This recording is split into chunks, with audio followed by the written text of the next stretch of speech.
पहले टी20 में गंभीर ने एसआरएच और एलएसजी को पहुंचाया करोड़ों का नुकसान।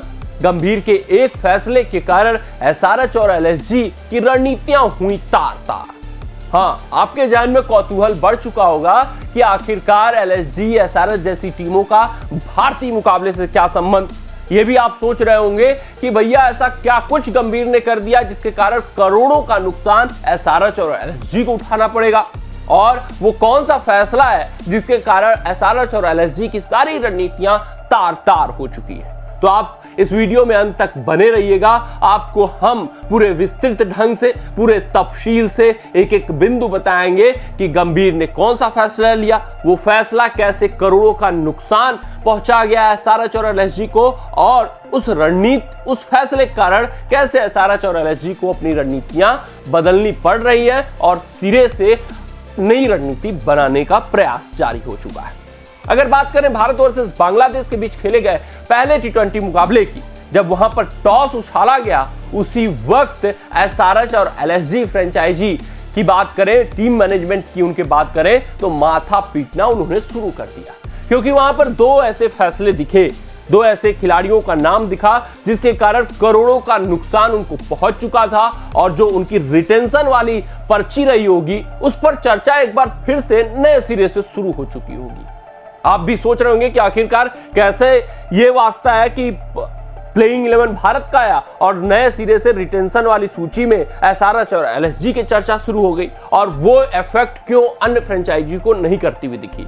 तो यहां पर आपको बताते चले कि जब भारतीय टीम की प्लेइंग 11 का ऐलान हुआ, उसमें दो खिलाड़ियों का पदार्पण था, नीतीश कुमार रेड्डी और दूसरे खिलाड़ी थे मयंक यादव। नीतीश कुमार रेड्डी का वास्ता सनराइजर हैदराबाद से, मयंक यादव का वास्ता लखनऊ सुपर जायंट्स, और दोनों का रिटेन होना तय था। दोनों फ्रेंचाइजी मन बना ली थी कि ये दोनों अनकैप्ड खिलाड़ी हैं, अभी तक भारतीय टीम से पदार्पण नहीं किया हुआ है, 4 करोड़ के ब्रैकेट में इनको रिटेन कर लिया जाएगा, और ये फ्यूचर के स्टार हैं। जिस तरीके से रिंकू सिंह को रिटेन किसने किया था, केकेआर ने, मात्र 80 लाख में, और वैसे ही ये 4 करोड़ में नीतीश कुमार रेड्डी, और फिर किसको रिटेन करने वाले थे, मयंक यादव को। पीएस सेंसेशन थे मयंक यादव, तो आप समझ सकते हैं कि लखनऊ सुपर जायंट्स पूरी तैयारी कर चुका था। लेकिन यहां पर गंभीर ने सारा खेल बिगाड़ दिया। सूर्य कुमार यादव ने सारा खेल इनका तितर बितर करते हुए प्लेइंग 11 में इनका नाम शामिल कर दिया है। और आपको बताते चलें कि बीसीसीआई ने जो नियमावली जारी की है ताजा, उस नियमावली में साफ तौर पर लिखा है कि अगर कोई खिलाड़ी 31 अक्टूबर से पहले भारतीय टीम से पदार्पण कर लेता है या अपनी नेशनल टीम से पदार्पण कर लेता है, तो वो अनकैप्ड खिलाड़ियों की सूची में नहीं आएगा, बल्कि किस सूची में आएगा, कैप्ड खिलाड़ियों की सूची में आएगा। यानी कि नीतीश कुमार रेड्डी और मयंक यादव कैप्ड खिलाड़ियों की सूची में आ चुके हैं, और अगर हर्षित राणा का भी पदार्पण हो जाता है तो वो भी कैप्ड खिलाड़ियों की सूची में आ जाएंगे, और केकेआर का भी सारा समीकरण डगमगा जाएगा, गड़बड़ा जाएगा, और उनको भी करोड़ों का नुकसान पहुंचना तय हो जाएगा। ये सिर्फ और सिर्फ करोड़ों की बात नहीं है, बल्कि रिटेंशन की जो स्ट्रेटजी रही होगी वो भी तितर बितर हो गई होगी। वहां पर भी नए सिरे से चर्चा शुरू हो गई होगी, क्योंकि पहले अनकैप्ड खिलाड़ियों में इनका नाम शामिल करके रिटेंशन वाले खिलाड़ियों को पॉइंट आउट कर रहे होंगे कि किन किन कैप्ड खिलाड़ियों को रिटेन किया जाए।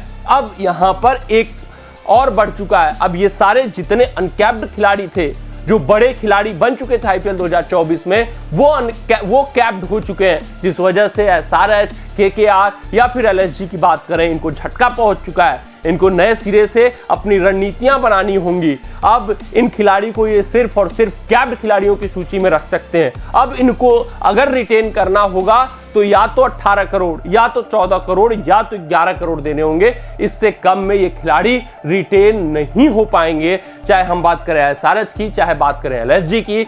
यानी कि अब ये भी नौबत आ सकती है, ये जो खिलाड़ी रिटेन होने वाले थे, ये जो खिलाड़ी फ्यूचर स्टार होने वाले थे अपने अपने फ्रेंचाइजी के, वो अब ऑक्शन टेबल पर उतरेंगे, और अब इनकी बोली तय होगी कि कौन किसमें कितना दम है, कितनी बोली खींचेगा। उसके बाद इन पर फ्रेंचाइजी आरटीएम का इस्तेमाल करेंगे या नहीं करेंगे, क्योंकि अभी इतना भी नाम नहीं इन्होंने कमाया कि इनको मेगा ऑक्शन में 18, 11 या फिर 14 करोड़ पे किया जाए। देखना दिलचस्प रहेगा कि किस टीम की क्या रणनीति रहती है, एसआरएच, केकेआर या फिर एलएसजी, ये क्या रणनीतियां इन खिलाड़ियों को लेकर बनाती है। चाहे हम बात करें हर्षित राणा की, चाहे हम बात करें मयंक यादव की या फिर बात करें नीतीश रेड्डी की। कमेंट सेक्शन में कमेंट करके बताइएगा कि आपको क्या लगता है इनमें से कौन से खिलाड़ी को 18, 11 या फिर 14 करोड़ में फ्रेंचाइजी रिटेन करने वाली है। मिलते हैं अगले रिपोर्ट में, तब तक आप अपना ध्यान दें, सुरक्षित रहें, स्वस्थ रहें, मस्त रहें।